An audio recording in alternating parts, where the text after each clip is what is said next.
Subscribe करें और bell दबाएं ताकि कोई खबर रह न जाए।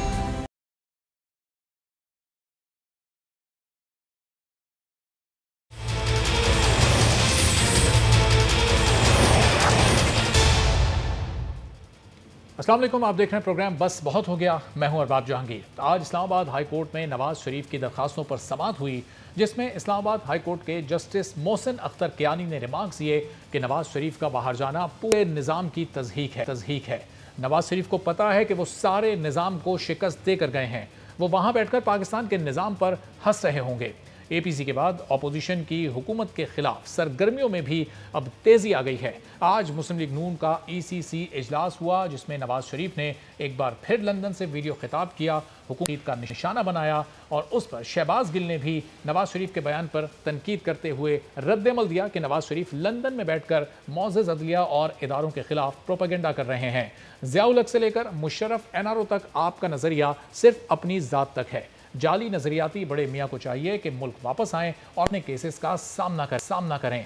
साबिक वज़ीर आज़म शाहिद खाकान अब्बासी ने शहबाज शरीफ की गिरफ्तारी को हुकूमत की कमज़ोरी और बुज़दिली करार दे दिया और साथ ही ये भी कह रहे हैं कि PDM के तमाम फैसलों पर अमल होगा।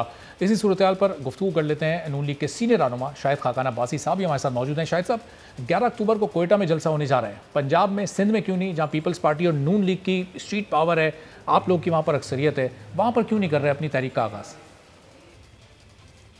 देखिए, चारों सूबाई दारुल में जलसे होंगे, तो कल कंसेंसस हुआ कि कोयटा से आगाज़ किया जाए, क्योंकि वहाँ पे बाद में मौसम ठंडा हो जाता है, तो इसलिए यही फैसला हो कि 11 को कोयटा से ये शुरू हो और उसके बाद तकरीबन 10-12 दिन के बाद हर सूबाई दारुल में एक जलसा होगा, जो मरकज़ी जलसे होंगे।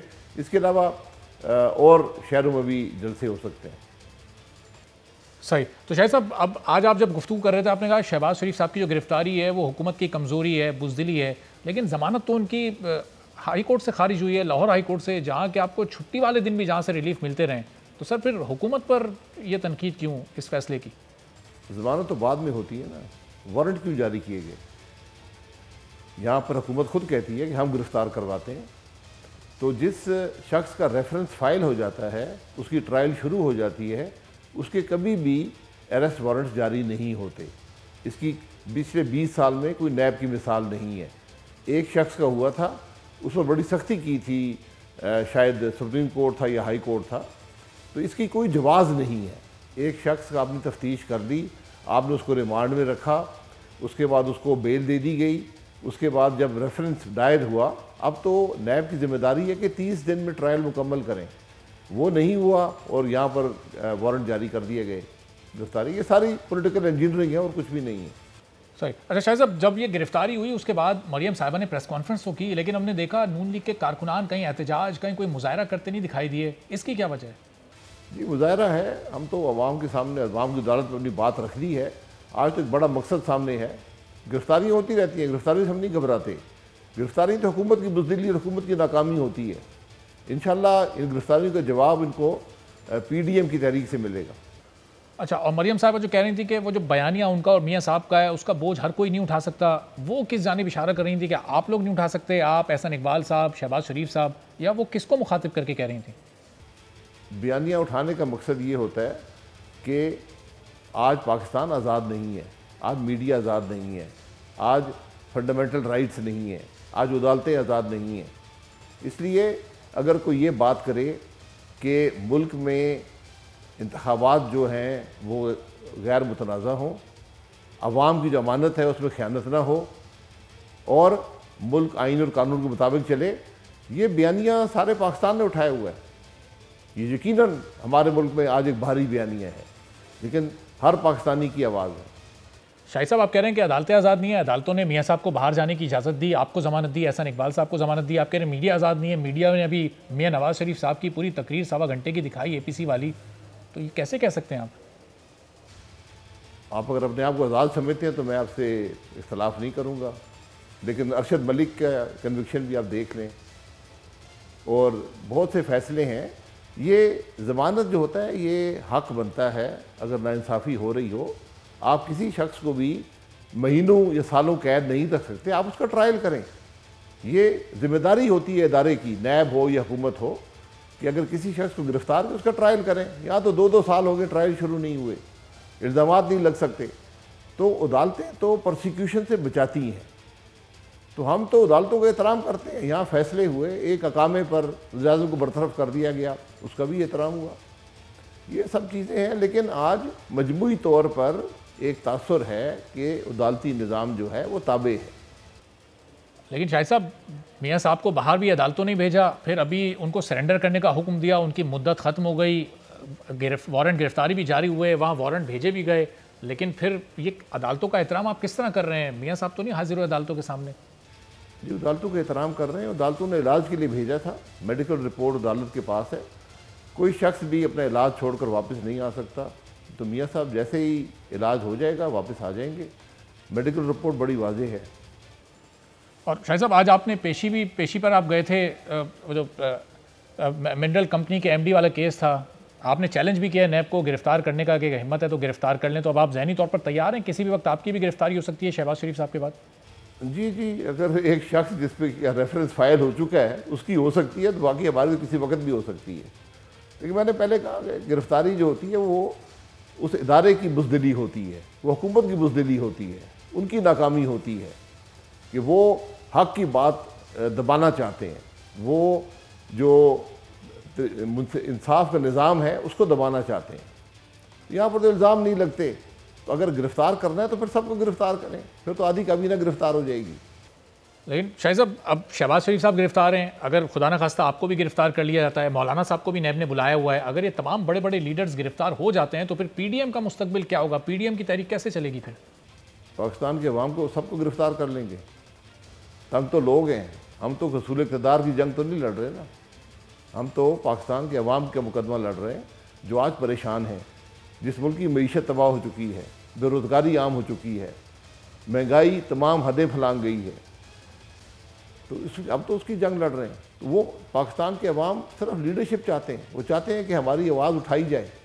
तो आवाज़ उठा ली गई है, अब आप खुद देखेंगे कि पाकिस्तान के अवाम कैसे बाहर निकलते हैं। और शायद साहब, फिर इस्तीफ़ों का मौका कब आएगा? चूँकि आप लोगों ने इस्तीफ़े देने की भी बात की है, अगर इस्तीफ़े देने का वक्त आया तो आप पीपल्स पार्टी, जो बड़ी जमातें हैं दोनों, देंगी इस्तीफ़े? जी बिल्कुल, ये पीडीएम के प्लेटफॉर्म से जो फैसला हुआ उसकी एक खसूसी कमेटी भी बनी हुई है जो अदम एतमाद का फ़ैसला करेगी या इस्तीफ़ों का फ़ैसला करेगी। ये हतमी कदम होते हैं, तो वो इंशाअल्लाह सब उसमें शामिल होंगे, क्योंकि आज हम कोई इक़्तिदार, मैंने कहा इक़्तिदार की जंग नहीं है या असम्बली में बैठने की जंग नहीं है। असम्बली तो वैसे ही मफलूज है, वो बेईमानी होकर रह गई है। तो जब भी ज़रूरत पड़ी तो इंशाअल्लाह सारी जमातें इसमें हिस्सा लेंगी। अच्छा शाहिद साहब, एक स्टेयरिंग कमेटी आप लोगों ने बनाई जिसके कन्वीनर एहसन इकबाल साहब हैं। एक कमेटी हुकूमत ने भी बना दी है जिसमें असद उमर साहब, फवाद चौधरी साहब, बाबर आवान साहब और कुछ दूसरे वज़रा भी शामिल हैं। तो क्या हुकूमत कोई मुज़ाकरात की दावत उस कमेटी के ज़रिए अगर आप लोगों को देती है तो ये स्टेयरिंग कमेटी मुलाकात करेगी? कोई ऐसा इरादा है आप लोगों का अगर वहाँ से कोई पेशकश आती है? चले शुक्र है, कुछ तकलीफ़ तो हुई है हुकूमत को, क्योंकि 2 साल से तो बैठे हुए थे, कोई बात नहीं करना चाहते थे। आज बात पानी सर से गुजर गया है, अब कमेटी बनाने को कोई फ़ायदा नहीं है, अब घर जाने की तैयारी करें। तो शायद साहब, अगर हुकूमत ये चाहती है कि अगर आप उनसे मुज़ाकरात करें तो फिर किस सतह पर वो मुज़ाकरात हो सकते हैं? क्या बराह रास्त वज़ीर आज़म से होंगे, उस कमेटी से होंगे? कोई तो बात तय हुई होगी ना आप लोगों की भी आपस में, या मुज़ाकरात का ऑप्शन ही नहीं है? मुज़ाकरात किस बात पर? आपकी जो तहरीक है इसको रोका जा सके, मतलब कहीं कोई दरमियानी राह निकाल सकें? तहरीक कोई पाकिस्तान के अवाम के अगर मसाइल कम हुए तो अवाम खुद ही तहरीक छोड़ देंगे। अवाम तो परेशान है, कोई उम्मीद की किरण नहीं है, कोई नज़र आ रहा है कि हालात बेहतर होंगे। जिस बिजली के मसले को हल कर दिया गया था वो वापस आ गया, गैस का मसला हल हो गया था वो वापस आ गया, सर्कुलर डेट 3 गुना हो गया, जो फिजिकल डेफिसिट बढ़ गए हैं, आमदन उससे पहले से भी कम हो गई है, मईशत तबाह हो गई है, ग्रोथ ख़त्म हो गई है, हर आदमी परेशान है। महंगाई को आपने नहीं देखी, 71 साल में चीनी 53 रुपये पे आई थी, आज 100 रुपया, 2 साल में डबल हो गई है। आटा 3 गुना हो गया है। इसका जवाब है किसी के पास? लेकिन शायद साहब, जब इंटरनेशनली सर्वे एजेंसीज होती हैं उनकी रिपोर्ट्स अगर हम देखें, हुकूमत से खुद पूछें, वो कहते हैं कि ज़ाहिर फैटफ में चूँकि ग्रे लिस्ट में और वो माजी की हुकूमत के दौर में थे, वाइट लिस्ट में आ जाएंगे तो हालात अच्छे हो जाएंगे, इसीलिए बिल्स भी पास कराए गए मनी लॉन्ड्रिंग वाले। तो फिर ज़ाहिर हुकूमत कोशिश तो कर रही है इसको बेहतर करने की मामला को। ये जहालत की बातें हैं। फैटफ में हम क्यों गए थे, ये हसास मसले हैं, इनको अखबारों की जीनत ना बनाएं तो बेहतर होगा। जितना फैटफ ये जानते हैं मैं उससे 10 गुना ज़्यादा जानता हूँ। इस पर कभी पब्लिक डिबेट नहीं होती कि हम क्यों फैटफ में गए और कैसे निकलेंगे। उसका कोई बड़ा असर आपकी मईशत पर नहीं होता। बेहतर है कि फैटफ में आप वाइट लिस्ट पे हों, बिल्कुल बेहतर है, लेकिन उसका कोई बड़ा असर मईशत पे नहीं होता। अच्छा शाहिद साहब, अगर आगे चलकर शहबाज शरीफ साहब रिहा हो जाते हैं, नून लीग को कोई रिलीफ मिल जाता है, आपके केसेस में थोड़ा हल्का हाथ हो जाता है नैब का, तो पीडीएम से नून लीग अलग तो नहीं हो जाएगी या पीडीएम का साथ रहेगी आखिर तक, तहरीक का हिस्सा रहेंगे आप? नहीं, हमारा तो इसरार है कि नैब को रखें, क्योंकि जब तक नैब होगा तो मुल्क नहीं चलेगा। अब नैब को रखें। अब भुगतना इन्होंने, हमने भुगत लिया है। 5 साल की हुकूमत रही है, एक पैसे की करप्शन न नैब को मिली है न हुकूमत को मिली है, लेकिन जो जाली केस बनाए जा रहे हैं। हम हाजिर हैं, अब हम मुकाबला करेंगे। तो शायद साहब, पार्लियामेंट में क्यों मजबूर नहीं किया आपने हुकूमत को कि नैब के खिलाफ ये जो कानून है नैब के, जिस पर आप लोग को एतराज़ है, इसको बदला जाए? पार्लियामेंट तो मुतल्लिका फोरम है, वहाँ पर अगर कोशिश की जाती, आपके पास सेनेट में भी अक्सरियत है, तो कामयाब नहीं हो सकते थे आप लोग? हमने दे दिया था, हमने अमेंडमेंट्स थी, कौमी असम्बली की कमेटी में भी दी, हुकूमत को भी दी। फिर वो हुकूमत के इसरार पर हम बैठे, शिक वाइज डिस्कशन हुई, जिसको वज़रा ने और प्राइम मिनिस्टर ने लहराया और कहा कि ये एनआरओ मांग रहे हैं। तो किसी भी ऐसे झूठ बोलने वाले शख्स के साथ हम नहीं बैठेंगे। अब नैब को भुगते, पूरा मुल्क भुगतेगा। तो शाहिद साहब, अब ये जो ट्रुथ कमीशन बनाने की आप लोग बात कर रहे हैं कि 1947 से अब तक के जो वाक़यात हैं उनकी तहकीकात की जाएँ, आपके अपने मियाँ साहब के 3 अदवार आए, पीपल्स पार्टी के अदवार आए, उसमें ये कमीशन बनाने पर आप लोगों ने क्यों काम नहीं किया? जी बिल्कुल, ये ट्रुथ कमीशन होना चाहिए। इससे हम किसी पर इल्ज़ाम लगाने की बात नहीं कर रहे, हम हक़ाइक़ अवाम के सामने रखने की बात कर रहे हैं। और ट्रुथ कमीशन हुकूमत नहीं बनाती, इसका एक नेशनल कंसेंसस होता है। तो आज हम बात कर रहे हैं कि पाकिस्तान की तारीख मसख़ कर दी गई है। आज इल्ज़ामात तरह तरह के लगते हैं माजी की हुकूमतों पर। तो अगर आपने हकीकत मालूम करनी है तो ट्रुथ कमीशन बना दें। वहाँ पर किसी पर इल्ज़ाम नहीं लगता, वहाँ पर कोई फ़ैसला नहीं होता, वहाँ पर हक़ाइक़ जमा करके अवाम के सामने रख दी जाते हैं, अवाम उससे ख़ुद फ़ैसला अखज़ कर लेते हैं। अच्छा शाहिद साहब, आज जो CEC का आपका इजलास हुआ जिसमें मियाँ साहब ने भी खिताब किया है, तो उसमें फिर क्या मामला तय पाए हैं? आगे PDM की तहरीक के हवाले से बात हुई या अपनी इंटरनल पार्टी के हवाले से भी कुछ चीज़ें तय हुई हैं कि कौन आगे लीडरशिप करेगा पार्टी की? शहबाज साहब तो जेल में, मियाँ साहब बाहर हैं। लीडरशिप मौजूद है पार्टी के अंदर, उसका कोई मसला नहीं है, लेकिन शहबाज साहब गिरफ्तार हैं, ये बिल्कुल सही बात है। और उनकी गिरफ्तारी बुनियादी तौर पर PDM की तहरीक को दबाने के लिए की गई है। अब आज के जो इजलास था, ये PDM की जो तहरीक कैसे चलेगी, उसमें हमारा रोल क्या होगा, क्या तंजीमी अमूर होंगे, कैसे जलसे होंगे, ये सब बातें डिस्कस हुई हैं। ये पार्टी का एक कोर फोरम होता है जो इन मामलात को तय करता है। शाहिद साहब, आप कह रहे हैं कि लीडरशिप मौजूद है पार्टी में, मरियम साहिबा की तरफ आपका इशारा है, या आप ख्वाजा आसिफ साहब, एहसन इकबाल साहब, ख्वाजा साद रफ़ीक साहब जो कि पार्टी के लीडर्स हैं, जो पार्टी का एसेट हैं, इनमें से कोई लीडरशिप अब संभालेगा? जी सारे सब लीडर हैं, जिसको पार्टी आगे करेगी वही लीडर होगा। नहीं, लेकिन लीडिंग फ्रॉम द फ्रंट किसी एक ने करना होता है। शाहिद साहब जो कि जिसका बयानिया फिर पार्टी आगे लेकर चलती है, वो फिर मियाँ साहब लंदन से ही बैठ कर देंगे, वापसी की कोई उम्मीद नहीं? बयानिया किसी शख्स का नहीं है, बयानिया जमात का है और उस पर कोई इख्तलाफ नहीं है। तो जो भी आगे होगा, हर शख्स लीडर है। हमें अल्हम्दुलिल्लाह 30 साल सियासत में हो गए, हमने ये सब मामलात बहुत दफ़ा पहले देखे हैं। तो बयानिया भी चलता रहेगा, लीडरशिप भी चलती रहेगी। और शाहिद साहब, वो जो एक सर्कुलर कल जारी किया एहसन इकबाल साहब ने मियाँ साहब की हिदायत पर कि अब अस्करी क़यादत से कोई पार्टी लीडर मुलाकात नहीं करेगा पार्टी की लीडरशिप की इजाज़त के बगैर, तो अब ऐसा महसूस हो रहा है कि जो शहबाज शरीफ का एक अंदाज़ था, मुफाहमाना अंदाज़, ये उसको ब्लॉक किया गया है, उसको ख़त्म किया गया है इस सर्कुलर के ज़रिए, क्योंकि मुलाकातें तो ज़्यादा वही किया करते थे। मेरे ख्याल आपने वो सर्कुलर पढ़ा नहीं है, ज़रा पढ़ लें। उसमें बात यह है कि कौमी मुफाद में अगर किसी ने मुलाकात करनी है, क्योंकि ये बात तो अस्करी लीडरशिप ने उठाई है कि हमसे लोग मुलाकात करते हैं, तो उसकी तशहीर की गई। ये बातें एतमाद में होती हैं, जो मुलाकातें एतमाद में, खुफिया नहीं होती, एतमाद में होती हैं। तो उसकी चूँकि तशहीर हो गई है, तो अब हमने कहा कि हम बग़ैर तशहीर किए नहीं मिलेंगे। अब जो मुलाकात होगी उसकी तशहीर होगी, और जो भी मुलाकात करेगा वो मकसद पार्टी के सामने रखेगा और पार्टी उसकी इजाज़त देगी, फिर मुलाकात होगी। और वो मुलाकात एतमाद में नहीं होगी, वो तशहीर के ज़रिए होगी। सही। अच्छा, वो जो APC का जो एलामिया जारी होता है उसका जो पहला नुक्ता है कि वज़ीर आज़म से फ़ौरी इस्तीफ़ा लेना है, तो उसको कैसे मुमकिन बनाएंगे? चूँकि ये जो तहरीकें सड़कों पर चलती हैं, PTI तो ख़ुद आपके ख़िलाफ़ 2014 में इतना तवील धरना दे चुकी है, आपकी हुकूमत भी उससे नहीं गई, आपने अपनी मुद्दत पूरी की 5 साल, तो फिर कैसे कोशिश, इस पर अमल किस तरह से करवाएंगे? वज़ीर आज़म का इस्तीफ़ा कैसे लेंगे? हम अवाम के मसाइल हल कर रहे थे, मुल्क को तरक्की दे रहे थे। आज तो मुल्क ज़वाल वज़ीर है, अवाम तंग हैं, तो इस्तीफ़े तो अवाम लेंगे। हमने तो सिर्फ तहरीक चलानी है, उनको मोबिलाइज़ करना है, उनको उनकी आवाज़ देनी है। इस्तीफ़ा तो अवाम उनसे ले लेंगे, कोई बड़ी बात नहीं है। लेकिन जब जमहूरी निज़ाम को आप लोग कहते हैं कि मजबूत किया जाए, जमहूरी निज़ाम चलता रहना चाहिए, जब आप एक जमहूरी हुकूमत को गिराएंगे तो फिर उससे जमहूरी निज़ाम नहीं मुतासिर होगा? बिल्कुल नहीं। सड़क भी जमहूरी अमल का हिस्सा होती है। जब पार्लिमान मफलूज हो जाए, अवाम की आवाज़ बंद कर दी जाए, जब अवाम तकलीफ़ में हो, हुकूमत परवाह ना करे, तो फिर सड़क ही रास्ता होता है। बहुत शुक्रिया। शाहिद खान अब्बासी साहब सीनियर रहनुमा नून लीग के हमारे साथ मौजूद थे और PDM की आगे जो स्ट्रेटजी है उसके हवाले से बात कर रहे थे। इस पर पीपल्स पार्टी का मौक़िफ़ भी जान लेते हैं। कमर ज़मान कायरा साहब पीपल्स पार्टी के सीनियर रहनुमा हमारे साथ मौजूद हैं। कायरा साहब, आपसे भी वही सवाल मैं करूँगा, बलूचिस्तान में कोयटा में 11 अक्टूबर से आप लोगों की तहरीक का आगाज़ होने जा रहा है। सिंध से क्यों नहीं, जहाँ आप लोगों की बड़ी स्ट्रीट पावर है? पंजाब से क्यों नहीं, जहाँ नून लीग की बड़ी स्ट्रीट पावर है? वहाँ पर यह आगाज़ होना चाहिए था, ना कि कोयटा से। क्या समझते हैं आप? देखिए, ये जो सियासत है ना, ये सियासी जमातें बेहतर जानती हैं और वो अपनी टाइमिंग को, अपने कहाँ से मूव करना है, कैसे मूव करना है, दिस इज आवर एक्सपीरियंस। जिस तरह खबर कैसे देनी है, कैसे किस वक्त क्या ब्रेकिंग न्यूज बनानी है, क्या फिक्र चलेगा, ये आपकी एक्सपर्टीज है। तो ये सियासत कर करके सियासी जमातों को पता है कि मोबिलाइजेशन कैसे करनी है। जहाँ आपका स्ट्रॉन्ग पॉइंट होता है वहाँ आप उस वक्त जाते हैं जब आपकी पीक आ जाती है और आप पहले छोटे छोटे लेवल पे एकदम आप 90 डिग्री पे तरीके नहीं चलाया करते, कि ग्रेजुअली अब बिल्ड अप करते हैं। तो इंशाल्लाह बलूचिस्तान में भी एक बड़ा जलसा होगा और वहाँ से आगाज होगा और ये ग्रेजुअली बिल्ड अप होगा और हतमी तौर पे इस्लामाबाद होगा।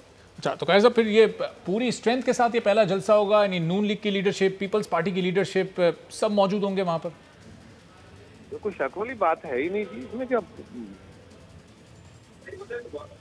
जब ऑल पार्टीज का जलसा हो रहा है, PDM को तो सारी क़यादत में होना है। सही, लेकिन अब जो नून लीग की जो गिरफ्तारियां, शहबाज शरीफ साहब गिरफ्तार हो गए, हमने देखा कि उसके बाद ना नून लीग ने कोई एहतजाज किया। अब जाहिर है ऑल पार्टीज़ की सतह पर तो कोई एहतजाज नहीं हुआ, तो ये आपको नहीं फील हो रहा कि कोई एहतजाज उसके बाद होना चाहिए था? किस किस्म का एहतजाज होना चाहिए था? अगर हम एहतजाज कर रहे हो तो आप कहते हैं कि जी देखिए अदालतों ने पकड़ा है और आप अदालतों के खिलाफ एहतजाज कर रहे हैं। एहतजाज नहीं, हमें इस तहरीक में जाने से जाते वक्त ही ये पता था कि इस तहरीक के नतीजे में जब हम ऐलान करेंगे तो गवर्नमेंट अपने हथकंडे आजमाएगी, ताकतवर अपने हथकंडे आजमाएंगे, एजेंसियां वो खेल खेलेंगी। हमें पता था गिरफ्तारियां होंगी, जमानतें कैंसिल होंगी, पता नहीं क्या क्या तमाशा भी और बहुत कुछ होगा, लेकिन हम तो मार्शल लॉ के आजमाए हुए हैं जी। तो मार्शल लॉ के मुकाबले करते रहे, ये किस बात की है? क्या नहीं साहब, कल एतजाज साहब मौजूद थे हमारे साथ, एतजाज हसन साहब, और वो ये कह रहे थे कि शहबाज शरीफ की गिरफ्तारी के बाद नून लीगी कारकुनान सड़कों पर नहीं निकले, कोई एहतजाज नहीं हुआ, तो इस पर उन्हें हैरत हुई। इसलिए मैंने आपसे पूछा कि आपको तो इस पर हैरत नहीं हुई? चौधरी साहब का अपना राय है जी। ये एतजाज साहब बड़े सियासतदान हैं, हमारे सीनियर हैं, ये उनकी जाती राय है। मेरी राय में मेरे लिए कोई हैरानगी की बात नहीं है।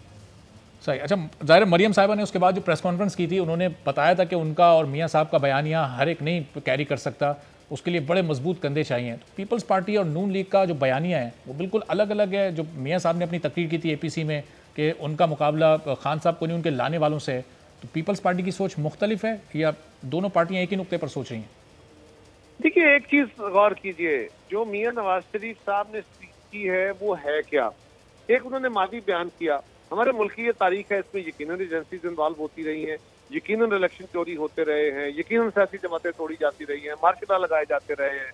क्या हम असलम बेग को भूल जाएंगे? क्या हम जनरल हमीद गुल को भूल जाएंगे? क्या जनरल हसन दुरानी को भूल जाएंगे? जिन्होंने एडमिशन किए हुए, बाकी जिनके एडमिशन नहीं है वो तो एक लंबी तारीख है। लेकिन सवाल ये है भाई, उन्होंने तो बताया कि फलां दौर में ये हुआ, फलां दौर में ये हुआ, कह क्या रहे? अल्टीमेट डिमांड क्या है? अल्टीमेट डिमांड ये है कि दुनिया का जो आजमूदा तजुर्बा है वो ये है कि आप अपने आइन और कानून के तहत अपने मुआशरों को चलाएं। यही पाकिस्तान का दस्तूर कहता है, यही हमारा मुतालबा है। पीपल्स पार्टी पिछले 50 साल से जब से बनी है, पीपल्स पार्टी का ये तकाजा था पहले कि इस मुल्क में आइन बनाओ और मार्शल लॉ खत्म करो और फिर उस आइन के तहत सियासत को चलाओ। यही हमारा मुतालबा ज़ियाउल हक के खिलाफ था, यही हमारा मुतालबा आज तक है। हाँ, ये कोई जंग नहीं है, ये कोई लड़ाई नहीं है, हमारे इदारों की इंटरवेंशन रही है। हम अदालतों से भी ये मुतालबे करते हैं कि अदालतें अपना काम करें, हम फौज से भी ये मुतालबा करते हैं कि अपना काम करें। इसको जंगो जदल नहीं है, कोई लड़ाई नहीं है, एक सियासी तहरीक के नतीजे में हाँ हम अपने इदारों को मजबूत करना चाहते हैं और इदारों के सियासी रोल की वजह से उनका अपना किरदार खराब होगा, उनका अपना इमेज खराब होगा, हम ये नहीं चाहते हैं। लेकिन वो स्ट्रांग इदारे हो, स्ट्रांग फौज हो, ये हम चाहते हैं। तो ये बात तो पीपल्स पार्टी 45 साल से कह रही है। बाकी जमातें आज अगर उस बयानिए पे आ गई हैं तो हमारे लिए मुश्किल क्या, बाकी लोग हमारे बयानिए के साथ हुए हैं, अच्छी बात है, और वो बयानिया लड़ाई नहीं है। लेकिन कायरा साहब, ये है निज़ाम की इस्लाहात जो आप लोग अपने अदवार में नहीं ला सके, वो अब ऑपोजिशन में रहते हुए आप कैसे उसका मुतालबा करके उसको मनवा सकते हैं? जब इख्तिदार था मियाँ साहब के पास, जब इख्तिदार था आपकी जमात के पास, 5-5 साल आपने गुज़िश्ता अदवार के अपने पूरे किए हैं, तो उसमें फिर इम्प्लीमेंटेशन नहीं हो सकी, तो एज ऑपोजिशन पार्टी इसको कैसे मनवाएंगे आप? हमारे 2 वज़ीर आज़म बने, मियाँ साहब की जमात के भी 2 वज़ीर आज़म बने, तो उसकी कोई वजह तो थी। हमने कोशिशें की कि इस सिस्टम को चलाया जाए, फिर उसमें डिस्टर्बेंसेस आई, तो वजह तो बनी होगी। आपके वज़ीर आज़म को खत लिखने का कहा गया था, उन्होंने खत नहीं लिखा। मेरी गुजारिश सुन लीजिए ना, वो तो एक और बात है। अब इस बहस में अगर आप चलते जाएंगे तो फिर एक लंबी बहस। आपने जितना सवाल कर लिया मैं उसको मखसूस जवाब दे रहा हूँ। सही, आप इस पे बात करना चाहेंगे तो बिस्मिल्लाह, मुझे कोई एतराज नहीं है, करें। लेकिन सवाल ये है कि हमने अपने तय कोशिशें की, एक तसलसल का काम है, ये कोई इनकलाब नहीं है। आपने अपने इदारों से लड़ना नहीं है, अपने इदारों को समझाना है, एक सोसाइटल एक डिमांड जनरेट करनी है, और ये डिमांड मौजूद है और तजर्बा है। बहुत सारी जमातें जो कल दूसरी तरफ on the other side of the divide खड़ी थी, वो उन्हें समझ आ गई कि ये बात जो पीपल्स पार्टी 45 साल से मुतालबे कर रही है, जदोजहद कर रही है, कुर्बानियां दे रही है, मार खा, क्या कसूर है? पीपल्स पार्टी ने तो हर दौर में आके अपने दिफा को मजबूत किया पाकिस्तान को। पीपल्स पार्टी ने तो आके हर दौर में अपने दफाई इदारों की तनख्वाहें बढ़ाई हैं, उनके प्रिविलेजेस बढ़ाए हैं, उनका दिफाई सामान खरीदा है, ऑलवेज अपने दिफा को मजबूत। हाँ, ये हमारा मुतालबा अदालतों से भी है, ये हमारा मुतालबा फौज से भी है, ये हमारा मुतालबा अपनी एजेंसियों से भी है कि हमें आईनी रोल में रहना चाहिए, और यही वो मुतालबा है जिससे अब मियाँ साहब भी आ गए, तो बहुत अच्छी बात है। लेकिन कायरा साहब, आप यूसुफ रज़ा गिलानी साहब को भी अदालती फैसले के नतीजे में घर जाना पड़ा, मियाँ साहब को भी अदालती फैसले के नतीजे में घर जाना पड़ा। इमरान खान साहब के खिलाफ अदालत में कोई ऐसा केस नहीं चल रहा कि उनको अदालती फैसले के नतीजे में घर जाना पड़े। वोट ऑफ कॉन्फिडेंस आप लोग कामयाब कराने में कामयाब नहीं हो सकते, चूंकि इससे पहले पार्लियामेंट में जो कुछ होता रहा वो सबके सामने, तो फिर तरीक़ाकार क्या होगा? कैसे फिर उनको जो आपके एलामिया का पहला नुक्ता है इस्तीफे वाला, कैसे उस पर इम्प्लीमेंट करवाएंगे? 2 बातें। पहली बात यह कि मौलवी तमीजुद्दीन का केस भी एक अदालती फैसला था, जुल्फ़िकार अली भुट्टो का की फांसी भी एक अदालती फैसला था, और जनरल मुशर्रफ को दिया जाने वाला आइन अमेंड करने का इख्तियार भी एक अदालती फैसला था, जो पाकिस्तानी तारीख का शर्मनाक किस्म के फैसले, वो भी अदालती फैसले। तो इस तरह अदालती फैसलों को, जहाँ बहुत अच्छे फैसले थे वहाँ बहुत काबिल अफसोस फैसले भी हुए हैं, तो ये ना कहिए। तो मैं अब उस तफसील में नहीं जाना चाहता अभी। खैर साहब, मेरा मतलब ये था कि 2 वज़ीर आज़म तो अदालती फैसलों के नतीजे में घर गए। मैं दूसरी तरफ आ रहा हूँ, लेकिन गुजारिश ये है, दुनिया की तारीख ये है कि अगर हुकूमतें अनपॉपुलर हो जाती, और आप पढ़े लिखे लोग हैं, आप देखिए दुनिया की तारीख को, बरतानिया जैसे मुल्क में जब हुकूमत लोगों की ख्वाहिशें पूरी नहीं कर सकती, उनकी तवक्कुआत पे पूरी नहीं उतरती, उनसे दिए हुए वादे उनसे इनहिराफ करती है, उनसे यू टर्न लेती है और वो पूरे नहीं करती, तो लोग खड़े हो जाते हैं।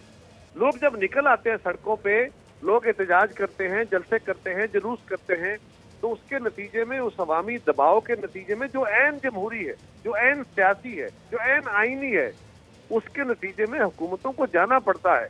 उसके नतीजे में तो मार्शल लॉ उठाने पड़ते हैं, उसके नतीजे में तो बड़े बड़े ताकतवर डिक्टेटरों को घुटने टेकने पड़ते हैं। इमरान खान क्या? ठीक है कायरा साहब, प्रोग्राम में एक ब्रेक शामिल करते हैं, ब्रेक के बाद वापस आएंगे। कमर ज़मान कायरा साहब से गुफ्तगू का सिलसिला जारी रहेगा।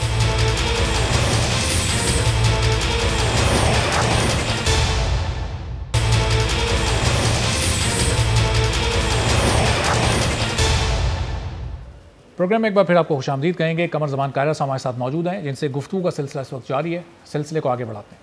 तो कायरा साहब, फिर ऑपोजिशन अब कहाँ तक जा सकती है इस सिलसिले में? इस्तीफे देने की बारी आई तो जाहिर है नून लीग के पास तो स्टेक पर कुछ लूज़ करने के लिए नहीं है, वो तो दे देंगे, लेकिन पीपल्स पार्टी को फिर सिंध हुकूमत भी छोड़नी पड़ेगी। क्या छोड़ने के लिए तैयार हैं? इस्तीफे दिए जाएंगे? मैंने बहुत सारे दोस्तों से गुजारिश की, अब आज आपके जरिए भी कर देता हूँ, ये जरा अपने इस नैरेटिव को दुरुस्त करें। हम ये कह रहे हैं कि ये हुकूमत अनपॉपुलर हो गई है, और हमारा ख्याल है पाकिस्तान के लोग इनसे तंग हैं। हो सकता है हमारा ख्याल दुरुस्त हो सकता है ना हो, ये तो पता चलेगा। हम समझते हैं कि मीडिया भी ये समझता है कि पाकिस्तान भी ये अनपॉपुलर है। हमारा ख्याल ये है कि इन्होंने बहुत कदगने लगा दी। अब क्या हमारा ये ख्याल अल्टीमेटली पूरा उतर पाता है कि नहीं? लोगों ने क्या हमारी ख्वाहिशों के तहत हुकूमत बदलनी है, या लोग निकलेंगे अपने हालात को दुरुस्त करने के लिए? कायर साहब, आप कह रहे हैं कि कदगने इस हुकूमत ने लगाई भी। मियाँ साहब की तकरीर कोई 1.25 घंटे की ऑन एयर दिखाई गई, सब ने देखा, पूरे पाकिस्तान ने वो तकरीर देखी, दुनिया भर में गई। जरदारी साहब का उसी के बाद वो जो खिताब था APC से, वो भी सब ने देखा, और वज़ीर आज़म की इजाज़त से वो चीज़ें नशर की गई हैं। तो ये कदगनों में कुछ कमी तो आई है, ऐसा लग रहा है पिछले दिनों। नहीं, गुजारिश ये है कि जरदारी साहब का खिताब क्यों बंद होना था? नहीं, क्या जरदारी साहब कोई पाबंद है किसी के? वो पाकिस्तान के शहरी नहीं है, वो एक सियासी जमात के सरबराह नहीं है। मियाँ नवाज शरीफ को क्या मसला है? मियाँ नवाज शरीफ साहब जो हैं, हेलो जी जी जी कायर साहब, आपकी बात सुन रहा हूँ मैं। मियाँ नवाज शरीफ साहब इस वक्त एक कैदी हैं। वो हुकूमत से बेल लेके गए हैं, और बेल लेने के नतीजे में वो कन्विक्टेड है, ये बात दुरुस्त है, उनकी अपील चल रही है। लेकिन कन्विक्टेड बंदा जो है वो क्या वोट नहीं डालता? क्या वो अपना ओपिनियन फॉर्म नहीं करता? क्या वो दूसरों को राय नहीं देता? क्या मियाँ नवाज शरीफ पे बार तो सिर्फ ये है ना कि वो इलेक्शन लड़ नहीं सकते? यस। क्या बाकी काम भी नहीं कर सकते? क्या लोगों के सामने जाके अपना ओपिनियन दे के लोगों को ये नहीं बता सकते? वो कल लोग अपनी जमात को अगर एजुकेट करना चाहें तो कौन रोक पाएगा उनको? ये कोई अमल नहीं है कि उनको किसी वजह से रोका गया है। और दूसरी बात, आपका सवाल का पहला हिस्सा रह गया था। आप सब लोग कहते हैं कि जी पीपल्स पार्टी को बड़ा मसला है। हमारी दानिश में ये हुकूमत अनपॉपुलर है, और इस हुकूमत को अगर हम घर भेज देते हैं, अगर ये हम करने में कामयाब हो जाते हैं, तो फिर हमें पहले से ज्यादा वोट मिलेंगे, इनके इत्तेहादी इनसे अलग हो जाएंगे। हम कह रहे हैं कि इस मुल्क में फेयर एंड फ्री इलेक्शन होना चाहिए, एजेंसियों की मुदाखलत बंद होनी चाहिए। अगर हमारे ये मुतालबे कामयाबी से मनवा लिए जाते हैं, तो फिर तो ये हुकूमत टाइम फिश ये गई। और उसके बाद क्या हमें कम वोट मिलेंगे? हमें तवक्को है हमें ज्यादा वोट मिलेंगे, और अगर हमें ज्यादा वोट मिलने की, ज्यादा सीटें मिलने की तवक्को है, तो फिर हमें हुकूमत तोड़ने में क्या एतराज होगा? सही। लेकिन कायर साहब, शहबाज शरीफ साहब गिरफ्तार हो चुके, शाहिद खाकान साहब आज नैब की पेशी भुगत के आए हैं, आसिफ अली जरदारी साहब भी ज़ाहिर अदालतों में अपने केसेस इस वक्त निपटा रहे हैं, वो भी अदालतों की पेशियाँ भुगत रहे हैं।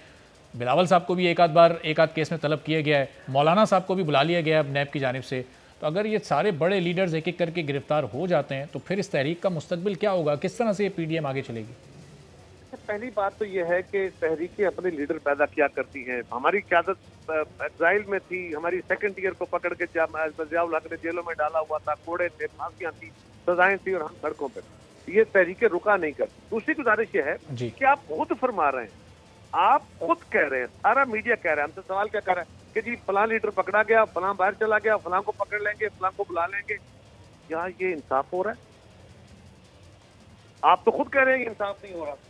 आप तो खुद कह रहे हैं कि वो हमें काम नहीं करने देंगे। तो अगर हमारे जायज इस्तेहकाक में, जायज हमारे सियासी सरगर्मी को वो रोकते हैं, तो ये तो हुकूमत एक और गैर आईनी काम करेगी। तो ऐसी हुकूमत से तो जान छुड़ाना जरूरी है। कायर साहब, मसला ये कि जब भी ऑपोजिशन के किसी रहनुमा के हक में फैसला आता है तो अदालत के फैसले को हक और सच की फतह कहा जाता है, लेकिन जब खिलाफ कभी फैसला आ जाए तो फिर वही फैसला वो कहा जाता है कि तो आईन और कानून के खिलाफ है, हुकूमत और नैब का गठजोड़ है। आप देखें, एहसान इकबाल साहब इस वक्त बाहर हैं, शाहिद खाकान अब्बासी साहब गए, फिर ज़मानत हो गई, शहबाज शरीफ साहब की पहले ज़मानत हो चुकी है, जरदारी साहब भी ज़मानत पर हैं। तो ज़मानतें भी तो यही अदालतें दे रही हैं। फरमाइए कि क्या हमने सारी उम्र जेलों में रहना है? क्या हमें सजाएं हुई हैं? और भाई, आपके गिरफ्तार करना है किस काम के लिए? मैं तो कह रहा हूं कि सुप्रीम कोर्ट को देखना चाहिए। सुप्रीम कोर्ट ने कहा कि जजमेंट दे दी कि नैब जो है ये एक सियासी इंजीनियरिंग का इदारा है। ये क्यों, और पूछा गया कि क्यों लोगों को इतने अरसे के लिए आप जेलों में डाल देते हैं और उनको भूल जाते हैं, क्यों? हालांकि आप इन्वेस्टिगेशन आपने करनी है, तो उनसे जो सवाल आपने करने हैं करें। शहबाज शरीफ साहब की बेल थी, आपने कैंसिल करा दी, आपके पास कोई एडिशनल आ गया जी, गवाही आ गई या एडिशनल शहादत आ गई, आप ले लीजिए ना उनसे जवाब। और आप उनसे, उनके जवाबों से अगर मुतमिन नहीं है, तो क्या अपनी कस्टडी में रख के आपने उनसे तशद्दुद करके जवाब लेने हैं? खुर्शीद शाह साहब को 1 साल से ज्यादा अरसा हो गया जेल में बैठे हैं, क्यों? क्या उनसे सवाल आ गए? आप उनसे मुतमिन नहीं। नैब का चेयरमैन या नैब के लोग अगर मुतमिन नहीं होते तो हेल विद देम, नहीं होते तो ना हो, हमें क्या? हमने जवाब देने हैं अदालतों को, हमने नैब को मुतमईन नहीं करना। नैब का काम यह है कि वो मुझसे सवालों का जवाब ले और उसके बाद जो नैब की दानिश में केस बनता है, मेरे सवाल गलत है, सही है, जवाब सही है, गलत है, जाहिर है कह साहब, जब भी नैब की कारकर्दगी पर सवाल आता है फिर बात वही जाती है कि नैब भी आपने और मुस्लिम लीग नून ने मिलकर ही इसका चेयरमैन लगाया था। आप लोगों के पास मौका था ये कवानीन बदलने का, आपने नहीं बदले। हमने इस मुल्क के बहुत सारे लोग लगाए थे और उन लोगों ने जो कुछ किया, आप क्या उसका गुनाहगार हमें ठहराएंगे? हमने एक अपनी आईनी जिम्मेदारी पूरी की, इसके बाद कोई और लगाते तो शायद उससे ज्यादा खराबी कर देता। ये कोई जवाब है सही कि जी आपने लगाया था, अब आप जिम्मेदार हैं? तो भाई एक बंदे के कंडक्ट को हमने ये गारंटी नहीं भरी थी कि ये बिल्कुल इंसाफ करेगा। हमें तवक्को थी।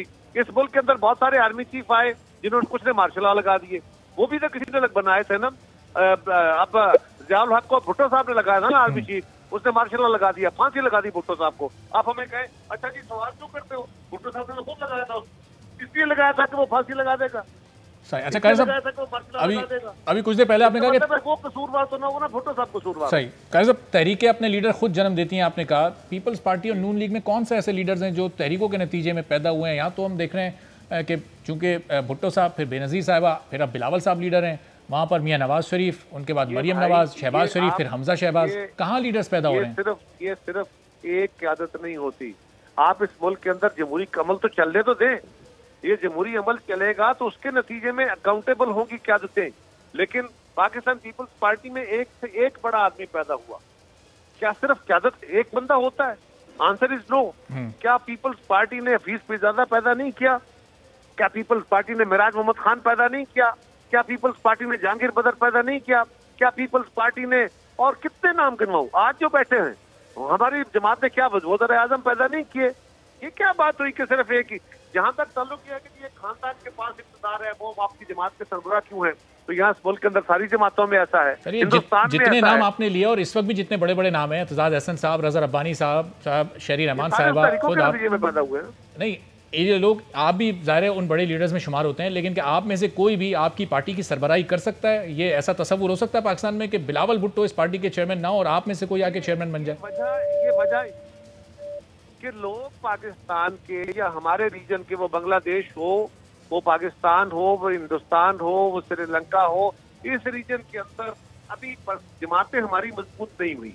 हमारी जमातों की तरफ, हमारी समाज में वो रवैया अभी पनपा नहीं है कि हम जमात के साथ खड़े हों, नजरिए के साथ खड़े हों। आज तो वोट नजरिए पे नहीं मिलते, आज तो वोट खंभों पे, नालियों पे, गलियों पे, बिरादरियों पे, धड़ों पे मिलते हैं।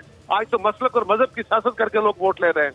तो यहाँ जिन मिसालों, इसका मतलब लीडर्स को ऐसे रहनुमा कारकुनान चाहिए होते हैं जो उनकी हर बात पे लब्बैक कहें, हक और सच की बात ना करें। नहीं है, ऐसा बिल्कुल नहीं है। हम अपने लीडरों को बहुत अकाउंटेबल ठहराते हैं, लेकिन आपके प्रोग्रामों में बैठ के नहीं। हमारे पास जो फोरम अवेलेबल हैं जमातों के, वहाँ उनकी बहुत अकाउंटेबिलिटी होती है। लेकिन ये बात बहरहाल दुरुस्त है कि उनका जमातों के ऊपर होल्ड ज्यादा है। हाँ, इसलिए कि हमने अपने मुआशरे को डेमोक्रेटाइज नहीं किया।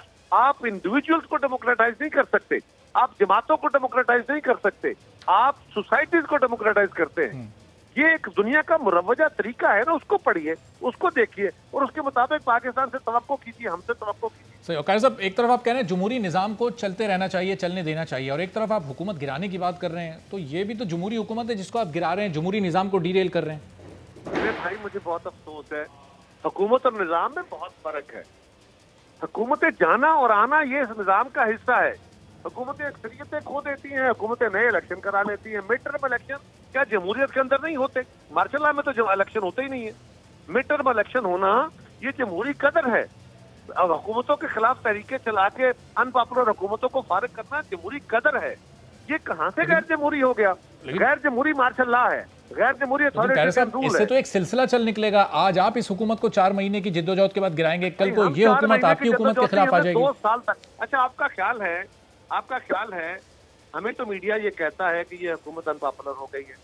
हमें तो मीडिया के बड़े बड़े नाम टेलीविजन पे बैठ के कहते हैं, आपके चैनल पे शायद कदगने ना हो सकता है आपको ये आजादी मिली हो, लेकिन बहुत सारे चैनल बालकन हमें कहते हैं, बहुत सारे एंकर्स हमें कहते हैं, टेलीविजन पे लाइव प्रोग्रामों में कहते हैं कि जितनी पाबंदियां आज है इससे पहले कभी नहीं थी। हो सकता है आपके साथ अच्छा सलूक हो, लेकिन क्या करें, अब उनकी माने कि आपकी। सर ज़ाहिर हुकूमत अनपॉपुलर तो आवाम की नज़र में होती है ना। अब आवाम ने 5 साल का मैंडेट एक जमात को दिया है, अब इसका फैसला तो 5 साल बाद होना है। सड़कों पर फैसला करने तो ये भी 2014 में निकले थे, लेकिन क्या कामयाब हो पाए थे? फिर इनको भी नाकाम लौटना पड़ा। पिछले साल मौलाना साहब भी निकले थे, उनको भी नाकाम लौटना पड़ा। निकले थे, ये अंपायर के सारे निकले थे, ये मैच फिक्स करके निकले थे। हम मैच फिक्स करने वाले नहीं हैं, हम अपनी हिम्मत से लोगों के थारे खेलेंगे और इंशाल्लाह जीतेंगे। आखिर में अब ये बता दिएगा, जनवरी या फरवरी में क्या पीडीएम की मूवमेंट कामयाब हो जाएगी, हुकूमत गिर जाएगी, मिड टर्म इलेक्शन हो जाएंगे या मुद्दत पूरी करेगी हुकूमत? क्या पेश हुई आपको मुझसे क्या तवक्को, मुझे क्या जवाब देना चाहिए? मैं तहरीक चलाने जा रहा हूँ इस तवक्को के साथ, इस उम्मीद के साथ कि हम कामयाब होंगे। आप अपनी जजमेंट दें जो भी देनी है। मैं तो यही कहूंगा कि हम कामयाब होंगे और हम इंशाल्लाह कामयाब होंगे। इसलिए हम समझते हैं कि अगर हम कामयाब नहीं होते हैं, अगर लोग बाहर नहीं निकलते हैं, तो पाकिस्तान का ये भुरकस निकाल देंगे। 2 सालों में इन्होंने बर्बादी की है, ये अगर और 2 साल चलते हैं तो ये पाकिस्तान को बर्बाद करके रख देंगे। हमारा ख्याल है, हो सकता है आपका ख्याल मुख्तलिफ हो। कमर ज़मान कायर साहब बहुत शुक्रिया। पीपल्स पार्टी के सीनियर रहनुमा कायर साहब मौजूद थे, बड़ी खुलकर गुफ्तगू कर रहे थे। प्रोग्राम में एक ब्रेक लेते हैं, ब्रेक के बाद जब वापस आएंगे तो बाबरी मस्जिद केस का फैसला आ चुका। डॉक्टर रमेश कुमार पाकिस्तान तहरीक इंसाफ के MNA और अब्दुल बासित साहब हमारे साथ मौजूद होंगे, उनसे गुफ्तगू होगी एक ब्रेक के बाद।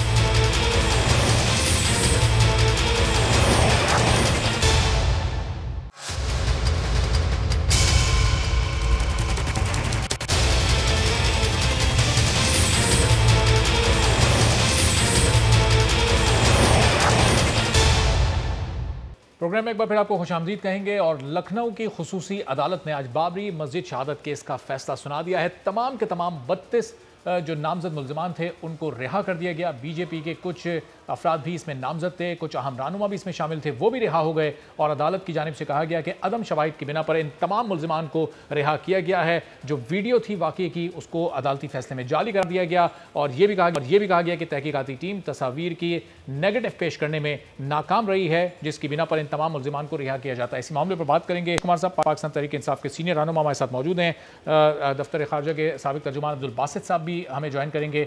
रमेश कुमार साहब, इस फैसले पर सबसे पहले आपका कमेंट। 32 अफराद इसमें नामजद थे, जो तमाम को रिहा कर दिया गया। ये क्या वहाँ भी प्रोसिक्यूशन की वहाँ पर कमियाँ खामियाँ थी जो शवाहिद पेश नहीं किए जा सके, या हुकूमत का असर था कि नरेंद्र मोदी के होते हुए मुसलमानों के हक में फैसला देना खासा मुश्किल काम है इस वक्त भारत में?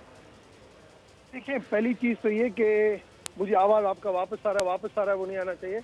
पहली चीज़ तो ये कि ये मुसलमानों के हक की बात नहीं है कि मुसलमानों के हक में है या हिंदुओं के हक में है। मैं समझता हूँ ये इंसानियत के खिलाफ फैसला है, क्योंकि इंसानियत जो है वो कभी भी किसी को इजाज़त नहीं देती कि अल्लाह का घर मिटा के भगवान का घर बनाया जाए या ईश्वर का घर मिटा के अल्लाह का घर बनाया जाए। अल्लाह ईश्वर एक है, और इस किस्म की इबादत गाहों को मिटा के दूसरी इबादत गाह बनाना और जुडिशरी को इस तरीके से आंखों की पट्टी आ जाना या प्रेशर में आ जाना।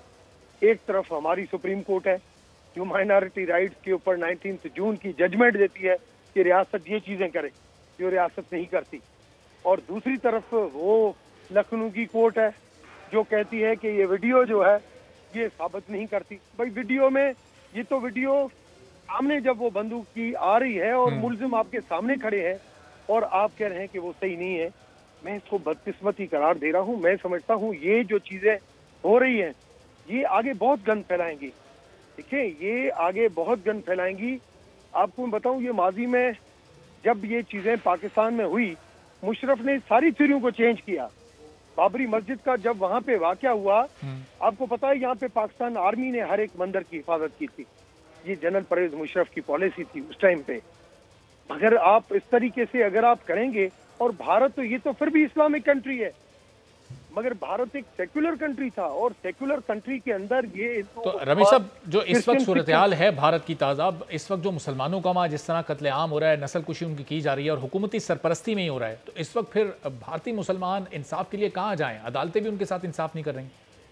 देखिए, भारतीय मुसलमान, मैं आपको बताऊं कि इस नरेंद्र मोदी की हुकूमत से पहले भारतीय मुसलमान वहाँ पे ज्यादा खुश थे, मगर नरेंद्र मोदी के आने के बाद ये जो बिल, स्पेशली जो सिटीजन एक्ट बनाया गया, उसने इनसिक्योरिटी फील कराई। दूसरी तरफ कश्मीर के अंदर आर्टिकल 35, 370 डाल के और 450 दिन से अवाम का आवाज बंद किया गया। तीसरा पाकिस्तान डैशिंग जिसमें हिंदू हो चाहे क्रिश्चियन हो चाहे सिख हो, चाहे मुसलमान हो चाहे मुहाजिर हो जो भी हो, मगर अगर वो उसका ताल्लुक पाकिस्तान से है तो उनका 11 लोगों की तरह कत्ल कर जाना या उनको इस्तेमाल करना, ये थ्योरी हिंदुइज्म की नहीं हो सकती। हिंदुइज्म पीस सिखाता है, इंटरफेथ सिखाता है, हार्मनी सिखाता है, और ये वैश्यानत है। इस वैश्यानत से मैं तो समझता हूँ ये ऐसी नहुसत शुरू हो गई है जो आप खुदा की ब्लेसिंग भी खत्म हो गई। आप कोविड देखे ना किस तरीके से बढ़ रहा है। सही। ये क्या है कि खुदा की तरफ से जहमत हो जाती है। सही। जब खुदा की तरफ से जहमत होती है तो मैं समझता हूँ फिर कोई उसके लिए बचाव का तरीका नहीं होता। ठीक है, और मुझे इन हालात के अंदर अगर ये हालात रहे, मुझे इंडिया आगे टूटता नजर आ रहा है। अच्छा, बदकिस्मती से रमेश साहब साथ ही जरा अब्दुल बासित साहब का भी इस पर मौक़िफ़ ले लें। अब्दुल बासित साहब, ये जो फैसला अब आया, ये नरेंद्र मोदी के ज़ेर असर इस वक्त वहाँ की अदालत ने किया है, या आप समझते हैं कि अदालत ने ये गैर जानिबदाराना खुद से ये फैसला किया है, किसी के ज़ेर असर नहीं थी?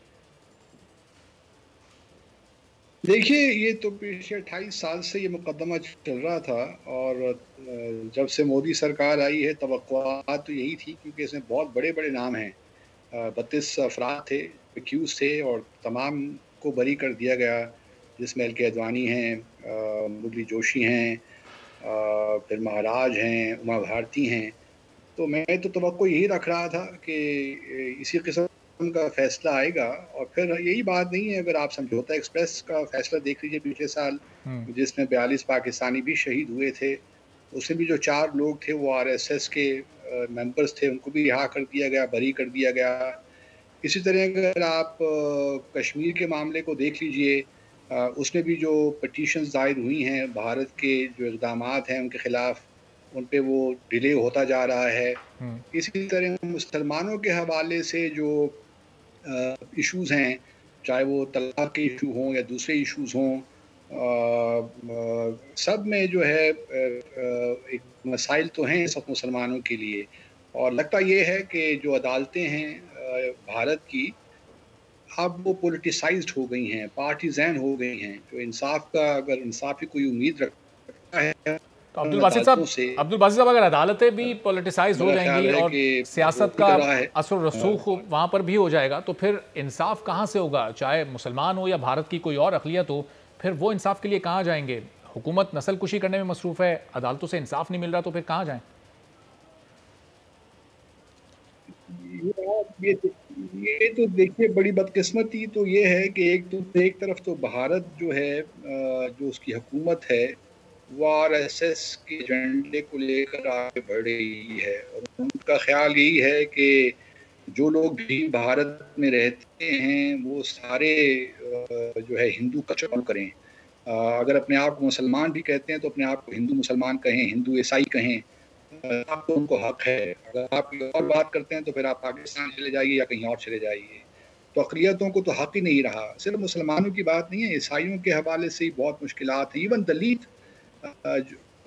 भी हैं, वो भी बड़ी मुश्किल में रह रहे हैं। दूसरी तरफ जो हम तवक्को रख सकते थे कि चलिए अदालतें तो इस वक्त असर हैं बीजेपी के या RSS के। अब्दुल बासित, आपके तरफ मैं वापस आता हूँ। रमेश कुमार साहब, अब जाहिर है आपने कहा कि भारत को आप टूटता हुआ देख रहे हैं। नरेंद्र मोदी ने अपनी election campaign anti Muslim, anti Pakistan की थी, अब उनका आधा दौर गुजर चुका है। ये आप जो आने वाला दौर है, ये जुल्म सितम अक़लियतों पर, ख़ासतौर पर मुसलमानों पर, आने वाले दौर में भी जारी रहेंगे। तो कैसे इस जुल्म सितम का खात्मा कैसे होगा? फिर आगे मुस्तकबिल क्या है भारत में अक़लियतों का? देखिए, कोई ना कोई टर्निंग पॉइंट होती है। मैं समझता हूँ कि इस तरीके से 11 लोगों का मर्डर हो जाना और मेरा एक्टिव हो जाना, ये भारत के लिए खतरे की घंटी है। भारत ने कभी सोचा भी नहीं होगा, मैं वो बंदा नहीं हूँ कि जिस तरीके से एक मरतबा UN के अंदर चलो हो गया और एक साल फिर हम खामोश हो गए। नहीं, मेरी स्ट्रगल जिंदा रहती है। कायदे आज़म ने अगर पाकिस्तान को हासिल किया, 1940 में शुरू की स्ट्रगल, 1947 तक एक एक दिन की स्ट्रगल थी। आज भी मैं समझता हूं कि कश्मीरियों की जो स्ट्रगल है वो जितनी है उसके बनस्पत हमें जितनी स्ट्रगल करनी चाहिए वो 5% है। हमें इशू को बहुत जगाना पड़ेगा, हमें टीमें बनानी पड़ेगी। आपको मैं बताऊं कि मैंने जब ये अभी धरना लगाया, मुझे बहुत इंतजाम का प्रेशर था कि आप डिप्लोमेटिक एनक्लेव के। मैंने कहा नहीं, मैं अपना रेजोल्यूशन खुद इंडिया की दीवार पे लगाऊंगा कि कि ब्रिटिश और नेशनल अमेरिकन को पता चले, ये यूएन के मेंबरान को पता चले कि Hindu community versus majority Hindu community country के खिलाफ एहतजाज कर रही है कि हिंदुइज्म ये नहीं कहता। और जो आप ये पॉलिसी लेके आ रहे हैं, जिस हेट चीज़ों को आप आगे बढ़ा रहे हैं, जिस एक्सट्रीमिज्म को आप आगे बढ़ा रहे हैं, वो चीज़ें जो है वो हमारे हिंदुइज्म में नहीं है। रमेश कुमार साहब, वो रेजोल्यूशन जब आपने वहां पर चश्मा की, उसके बाद फिर उसके कुछ रिजल्ट्स, कुछ नताइज आना शुरू हुए, अब तक मामला आगे बढ़ा है? वो ठीक है, उनको पता है कि पाकिस्तान के अंदर जो भी स्ट्रगल शुरू होती है वो 2-4 दिन जबकि बजा के बंद हो जाती है, तो उनके जहन में यही होगा। मगर संडे के दिन मेरी प्रेस कॉन्फ्रेंस आपने सुनी, मैंने उसमें भी ये कहा कि मैं सारी बार को कहता हूँ, तो रिक्वेस्ट करता हूँ कि वो international court of justice, human rights की जितनी भी एनजीओ जिनीवा में हैं और यूएन मिशन के जितने भी मेंबर हैं, उनको भी एक्टिव करें। लिहाजा आज इस्लामाबाद हाई कोर्ट बार के प्रेसिडेंट ने इस्लामाबाद हाई कोर्ट में पिटीशन दाखिल की, सीपी दाखिल की, सही, और चीफ जस्टिस ने उसको सराहा। चीफ जस्टिस ने कहा कि आपने जो सीपी दाखिल की है, मैं खुद बहुत पुराना ह्यूमन राइट एक्टिविस्ट रहा हूँ, मैं आपको अप्रिशिएट, और मैं खास उनके पास गया हूँ। ठीक है, चलें शुक्रिया भी रमेश कुमार साहब, इस मामले पर मजीद भी आपसे आने वाले दिनों में गुफ्तगू करेंगे। बहुत शुक्रिया। रमेश कुमार साहब हमारे साथ मौजूद थे, अब्दुल बासित साहब भी मौजूद थे, और बाबरी मस्जिद के फैसले के हवाले से अपना तबसरा, तज्जिया और अपनी राय पेश कर रहे थे। आज के प्रोग्राम से इजाज़त दीजिए, अल्लाह।